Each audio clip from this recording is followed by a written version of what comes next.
Bonjour à toutes et à tous. Aujourd'hui, j'ai envie de faire une nouvelle vidéo Parlons-en et j'ai envie de parler du fait divers auquel personne n'a échappé. Il s'agit du mariage du prince Harry et de Meghan Markle. La raison pour laquelle je veux en parler, c'est parce que je pense que on peut tous en tirer une leçon et en tout cas, je vais vous dire ce que moi j'en ai retenu et ce que j'ai envie qu'on puisse en tirer ensemble comme enseignement.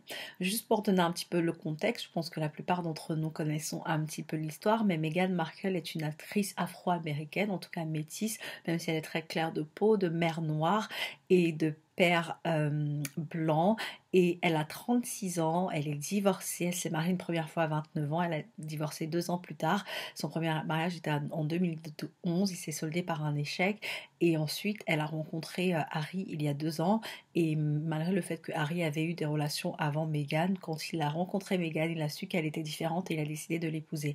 Pourquoi cela fait parler? Tout simplement parce qu'il y a différents aspects à prendre compte, à tenir compte. Désolé, mon français est un peu roué, il est un peu écorché. Il y a différents éléments dont il faut tenir compte dans cette union. Qu'est-ce que ça nous apprend? Ça nous apprend, comme je le disais dans une précédente vidéo, que si tu as plus de 30 ans, que tu es célibataire et sans enfant, tu n'as pas raté ta vie. Meghan en illustre parfaitement les propos. Vous me disiez, il y avait des commentaires, surtout un homme en particulier qui me disait non mais il faut arrêter à un moment donné, si vraiment vous avez dépassé 30 ans, vous n'êtes pas marié, c'est que il y a vraiment quelque chose qui cloche avec vous. Déjà Meghan est divorcée, ça veut dire qu'elle a fait un essai auparavant et il n'a pas réussi. Donc aujourd'hui elle se retrouve à 36 ans, non mariée et sans enfant. Comme je le disais dans ma précédente vidéo, beaucoup considèrent qu'à l'âge de 30 ans passés, tu deviens périssable et que c'est très difficile d'avoir des enfants. Et pourtant, Harry, qui a 3 ans de moins que Meghan, déjà, elle est un petit peu plus âgée. En plus, elle est divorcée. En plus, elle est noire, elle est noire de peau. Enfin, elle a des origines afro. Il n'a pas regardé à tout ça. Ce que j'ai envie de te dire aujourd'hui, c'est que toi, en tant que femme, sache que l'histoire de Meghan, même si Meghan, c'est peut-être pas quelqu'un qui est une chrétienne engagée et qui exprime sa foi. Je ne connais pas vraiment sa foi, mais j'ai envie de dire, le Seigneur peut nous enseigner dans toute histoire. Il a choisi la famille royale pour nous apporter un enseignement. Que ce soit le Seigneur ou même nous-mêmes, si on peut en tirer un enseignement, c'est que j'ai envie de te parler aujourd'hui. Si tu as dépassé un certain âge, que tu viens d'une famille divisée, tu viens d'une famille divorcée, tu viens d'une famille avec laquelle tu ne t'entends pas avec tes frères et tes sœurs, tu te sens seul parce que tu n'as peut-être que ta mère qui a toujours tout fait pour toi et tu as essayé au préalable et tes relations précédentes se sont toujours soldées par des échecs, sache que Dieu n'en a pas fini avec toi. Qui aurait cru qu'une femme divorcée de 36 ans et afro-américaine aurait eu accès à la famille royale, mais elle a trouvé grâce auprès des rois. Elle a trouvé grâce au point où son propre père a déconné complètement. Il s'est servi de sa notoriété pour faire un deal avec les paparazzi et pour poser pour eux en échange de 100 000 $. Et cela a fait un grand scandale et il en a tellement eu honte qu'il a décidé de ne pas assister au mariage et finalement il a prétesté une opération chirurgicale. Son propre père ne l'a pas accompagné à l'hôtel et c'est le père de Harry qui a décidé de jouer ce rôle-là. Quand vous regardez le mariage, Meghan, en termes de famille, elle se retrouve uniquement avec sa mère. Ça peut faire un petit peu mal de se dire, tu vis un jour aussi important et dans ta famille, tu n'as qu'une personne, c'est ta mère. Jeune femme, jeune homme, j'ai envie de te dire aujourd'hui que si tu appartiens à une famille divisée, tu appartiens à une famille à problème, que tu te dis mais quel homme ou quelle femme voudra de moi avec une famille aussi compliquée? Qui voudra de moi alors que je suis divorcée? Qui voudra de moi alors que ceci, alors que cela? Je te dis que ton histoire n'a pas encore terminé, n'a pas encore fini d'être écrite. Donc si ça peut t'encourager, si elle a eu accès à la royauté, avec ce statut, malgré son âge, malgré ses échecs précédents, sache que quand quelque chose est pour toi, quand une bénédiction est pour toi, rien ni personne ne pourra l'empêcher. On aurait pu l'appeler la délaissée, on aurait pu l'appeler la femme âgée, on aurait pu la traiter de tous les noms, on aurait pu l'appeler la noire et dire à cause de tous ces éléments-là, elle n'accédera pas au, euh, au royaume de la Grande-Bretagne. En plus, elle n'est même pas britannique mais elle a trouvé grâce auprès des rois. Donc si tu as une étoile Peu importe ton passé, peu importe ta situation, peu importe ton histoire. Je sais qu'il y a des femmes, par exemple, qui se retrouvent mères célibataires avec un, deux ou trois enfants, parfois même de pères différents. Et vous vous dites, qui m'aimera avec mes enfants? Qui m'acceptera, moi, femme célibataire, avec un enfant, avec deux enfants, avec trois enfants? Ou tu te dis, j'ai 35 ans passés, qui m'épousera à cet âge-ci?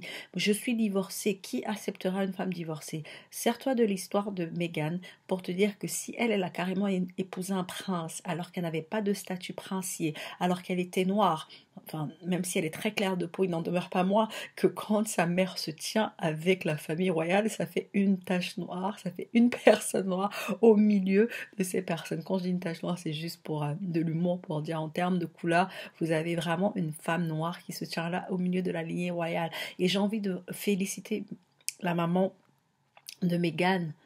J'ai envie de lui dire well done mother. Il y a tellement de mères qui ont élevé seules leurs enfants. Il y a tellement de mères qui se sont retrouvées à jouer le rôle du père et de la mère toute seule.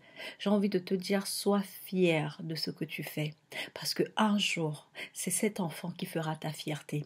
Il y a des femmes qui se disent j'ai attrapé la grossesse, je ferai la honte à mes parents, j'ai envie d'avorter, j'ai envie de ne pas assumer cet enfant. Tu ne sais pas si c'est cet enfant qui t'apportera la plus grande joie demain. Tu ne sais pas si c'est cet enfant qui changera ton statut demain. Tu ne sais pas si c'est cet enfant qui réécrira l'histoire de ta famille demain.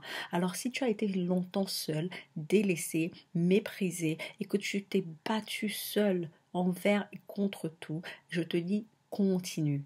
Meghan, ses propres frères et sœurs, demi-frères et sœurs, elle vient vraiment d'une famille mais compliquée. Son propre frère a écrit à Harry pour lui dire tu fais la plus grande erreur de ta vie, n'épouse pas ma sœur. Sa propre sœur la traite de tous les noms, au point où ils n'ont même pas invité à son mariage. Son propre père n'a pas assisté à son mariage. Elle n'a eu qu'une personne de sa famille. Je ne compte pas les amis ou les gens du show business qui sont venus. Je parle de sa famille. Elle n'a eu que sa mère. Et quand vous regardez sa mère au mariage, vous voyez une dignité, vous voyez une fierté. Une prof de yoga. Une personne qui travaille dans le social, qui n'a pas du tout un statut social noble. Se tenir parmi les grands, parmi les rois parce qu'elle a trouvé grâce, sa fille a trouvé grâce.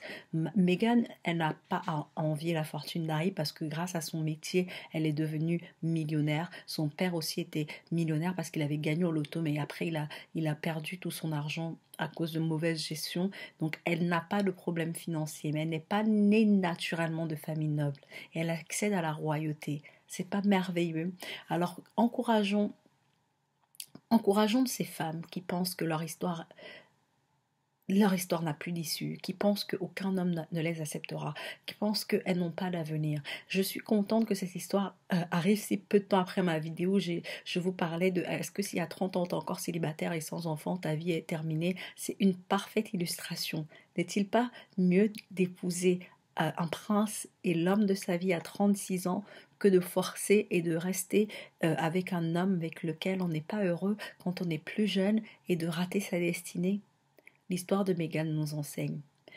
Peu importe ta couleur de peau, peu importe ton origine, peu importe ta situation sociale, peu importe ton manque de diplôme, ton manque d'éducation, peu importe que tu n'aies été élevé que par une mère célibataire ou par un père célibataire, peu importe que dans ta famille on t'appelle délaissé, rejeté, qu'on te traite de tous les noms, peu importe ton passé, les échecs et les erreurs que tu as pu faire, peu importe si tu es divorcé, sache que Dieu n'en a pas fini avec toi. C'est le message que je voulais te donner. Je me suis basée simplement sur l'histoire de Meghan pour dire si Meghan ça lui a arrivé, toi aussi tu pourras. Ça sera peut-être pas un prince, mais ça sera ton prince charmant. Il ne sera peut-être pas de la lignée royale, mais il sera le fils du roi des rois. On est tous des enfants du roi, parce que Dieu est notre Père, il est le roi des rois. Alors crois que ton histoire n'est pas terminée. Et je le répète, si tu es en train de me regarder au son de ma voix, tu as attrapé la grossesse hors mariage et tu songes à avorter, garde cet enfant, parce que tu ne sais pas ce que cet enfant deviendra demain. Il sera demain ta plus grande joie et ta plus grande bénédiction. Et tu regarderas cet enfant et tu diras, je suis contente de ne pas avoir abandonné cet enfant lorsque je songeais à porter atteinte à sa vie. Assume tes responsabilités, assume tes choix.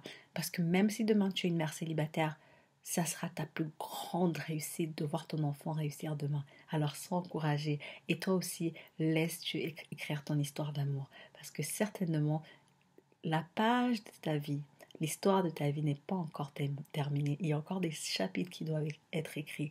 Et ensemble, soyons heureux pour ce couple. Prions pour eux parce que c'est pas facile quand on vient de familles brisées, de familles divorcées, etc. C'est pas facile. Prions pour eux, portons-les dans les prières. Et si on est chrétien, ne les envions pas, ne les jalousons pas et ne nous disons pas qu'ils ne méritent pas qu'on s'attarde sur leur histoire parce qu'ils ne sont pas chrétiens, parce qu'ils ne sont pas croyants. Dieu fait grâce à qui il veut. Il fait pleuvoir sa grâce sur les bons comme sur les méchants. Il fait pleuvoir sa pluie sur les bons comme sur les méchants. Ça veut dire que Dieu accorde sa grâce à qui il veut. Alors réjouis-toi pour ton voisin qui se réjouit et prie avec ceux qui se réjouissent et souhaite-le le meilleur parce que ton tour arrive. Alors crois-le. Sois béni. Bye.